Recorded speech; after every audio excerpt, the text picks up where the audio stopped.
angry guy here, and men are refusing to work with women.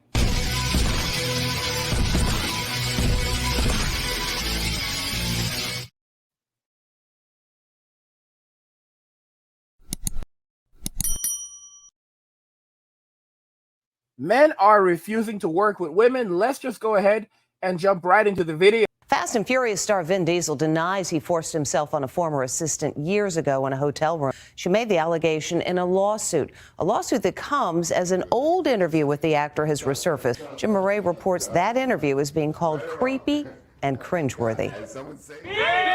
Outlandish.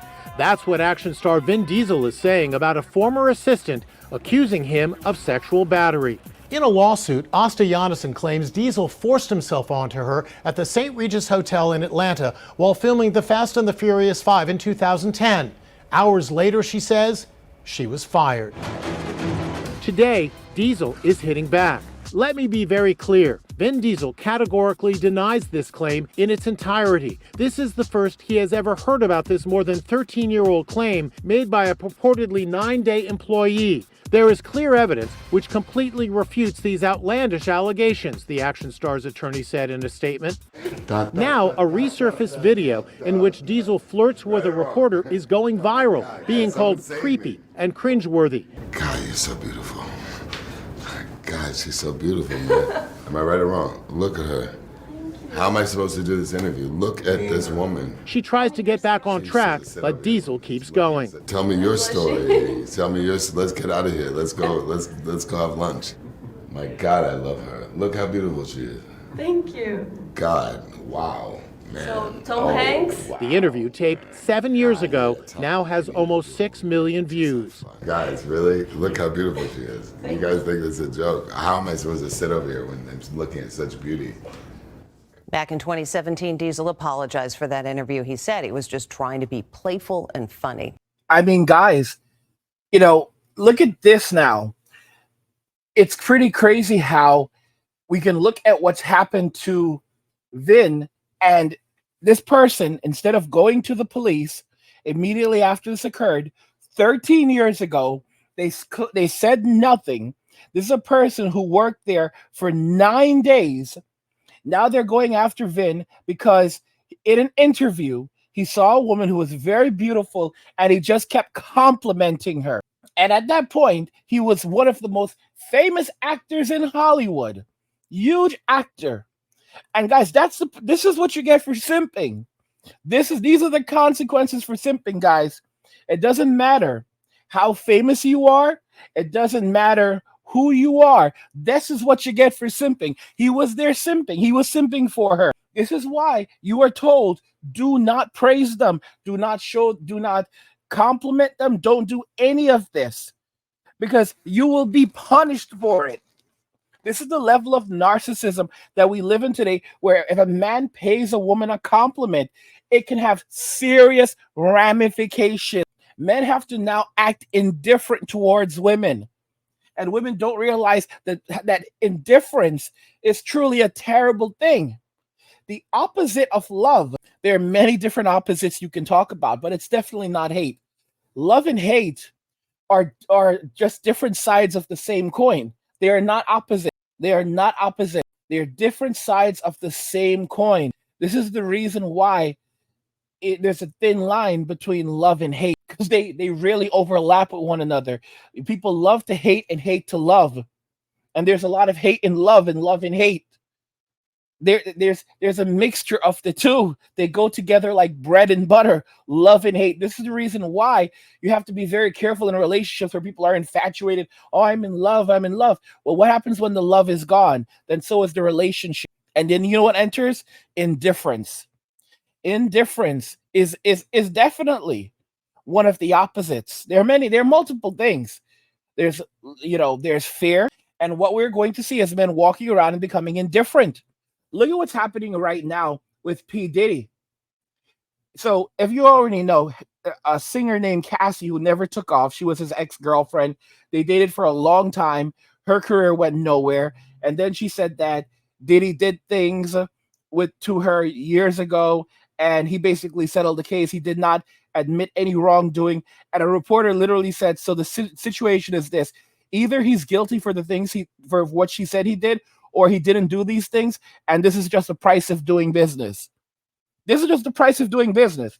So now another woman has come forward and said that, oh, he did the same things to her that he did to Cass. And Diddy's like, what the heck is going on? Well, here's the funny thing. Now he's been dropped by Hulu. So Hulu drops Sean Diddy Combs' reality show after multiple allegations. Wow.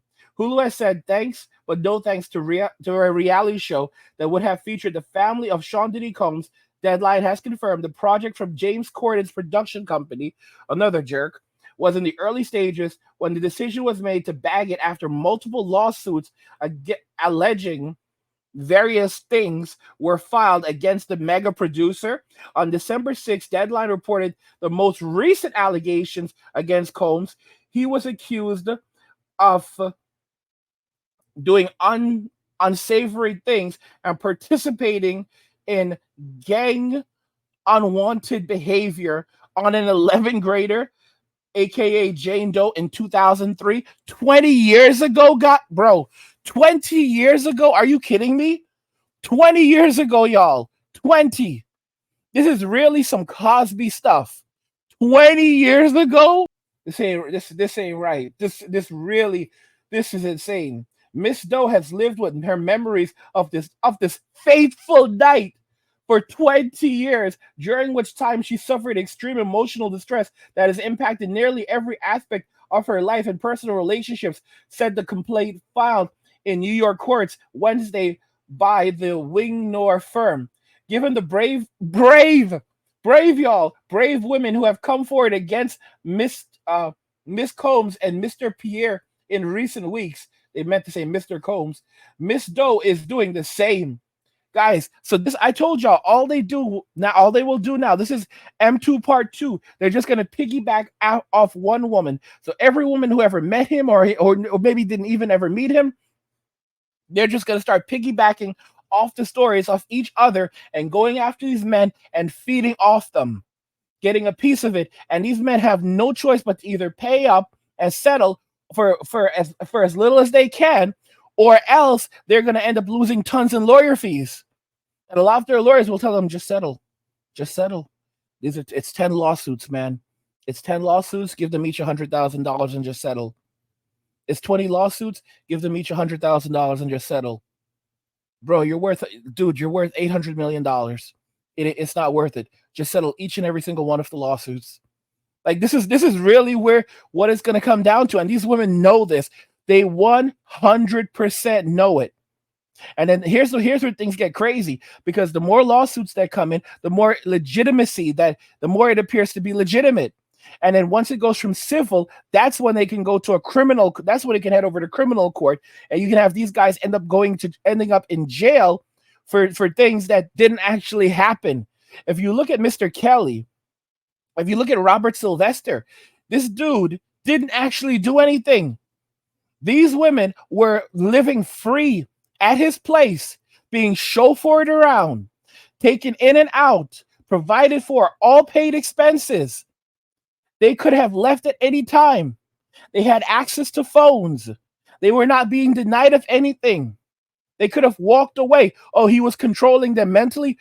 Bro, he was paying all of your bills.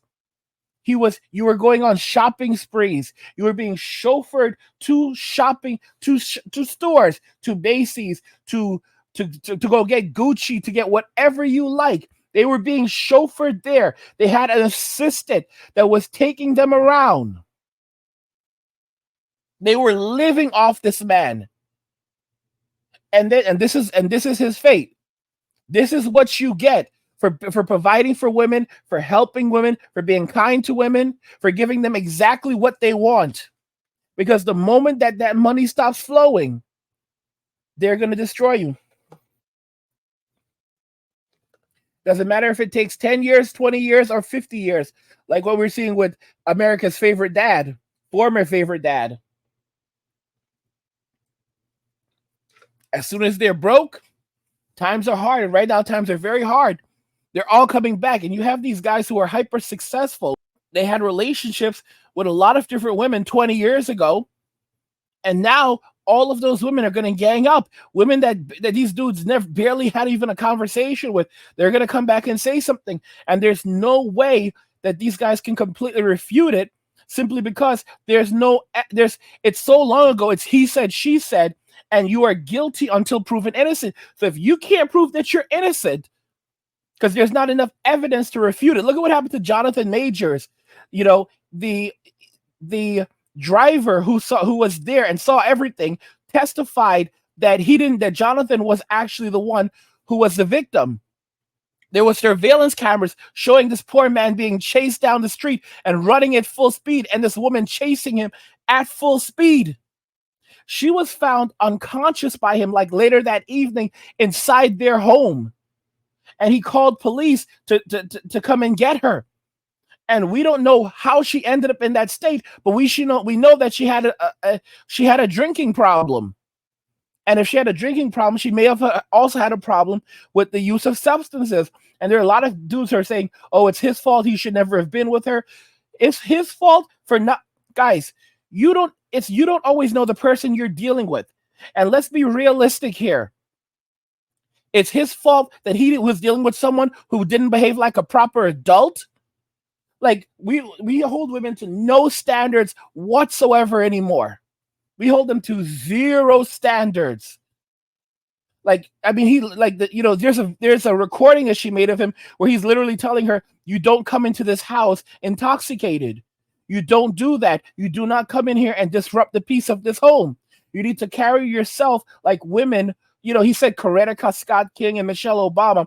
Me personally, I don't mess with those people, but I understand what he's trying to say. Those are people that he respects. And while I may not be a fan of Michelle Obama, I've never seen Michelle Obama throwing it back in the club. I've never seen Michelle Obama walking around scantily clad or carrying herself not like a proper lady. So regardless of how I feel about Michelle Obama, I've never seen Michelle Obama doing these things. So I understand why he would use those examples. And then he's a dude that does have a lot of influence. He has a lot of young people looking up to him. And that is true. He was the perfect person for Disney. But Disney doesn't want that. They don't want clean people. They don't give a damn about their image anymore. Look at Miley Cyrus. Look at what she became. And that's the kind of person that would go back to the modern day Disney, because Disney has completely lost their values. They have no values anymore. These companies have no values anymore. Go woke, go broke. They're going broke and they don't care. Bud Light, they're doubling down.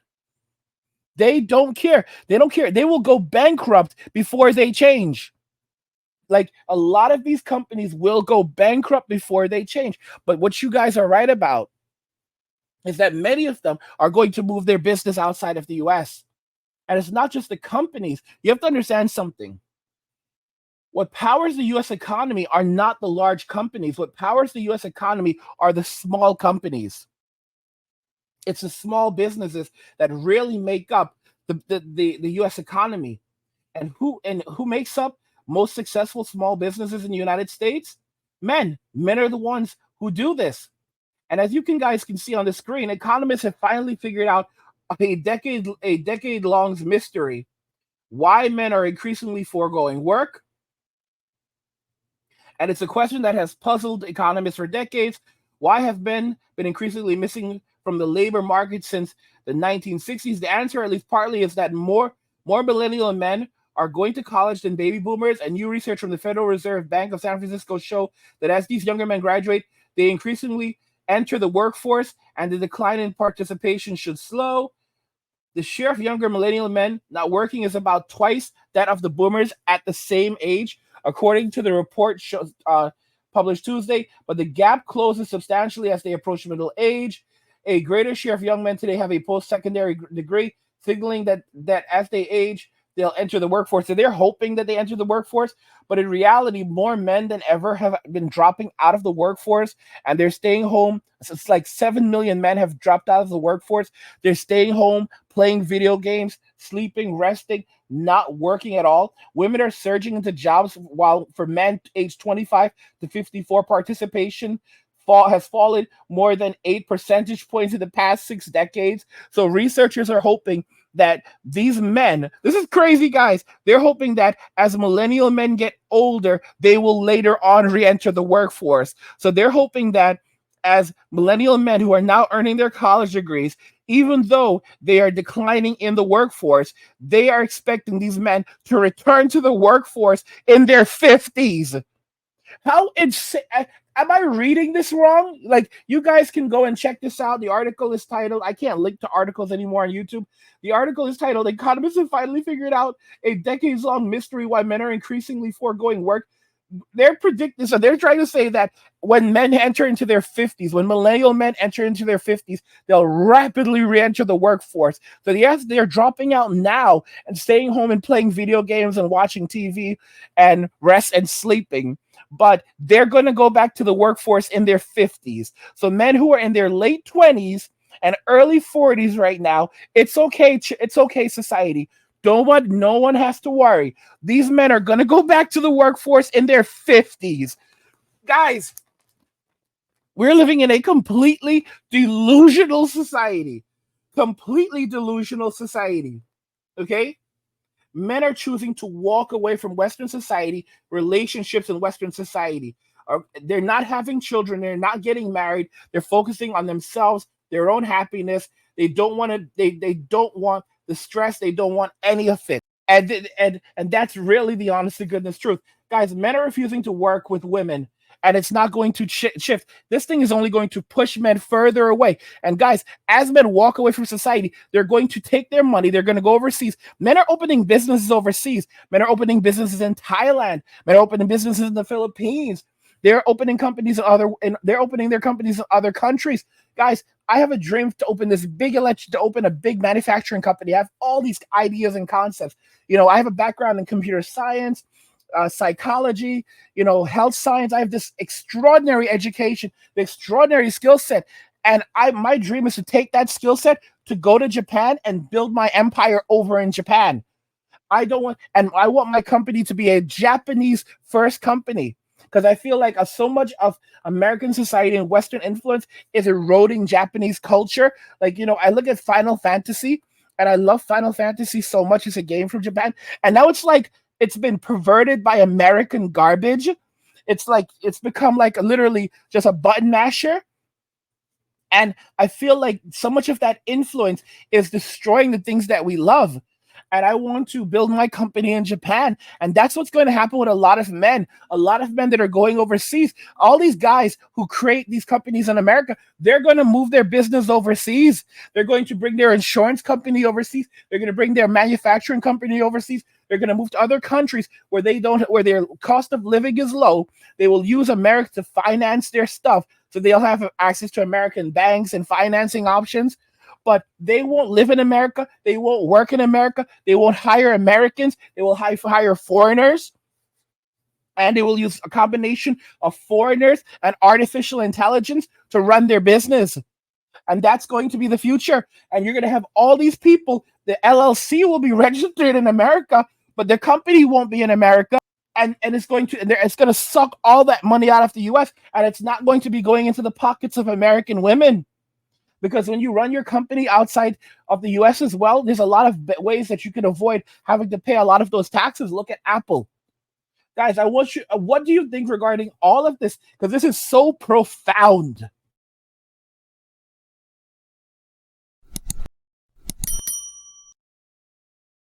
Let me know what you think in the comments, and we'll talk about them there. Like the video if you like it. Don't forget to subscribe. And if you like the video, share the video. And just remember that all roads lead to MWA, men walking away.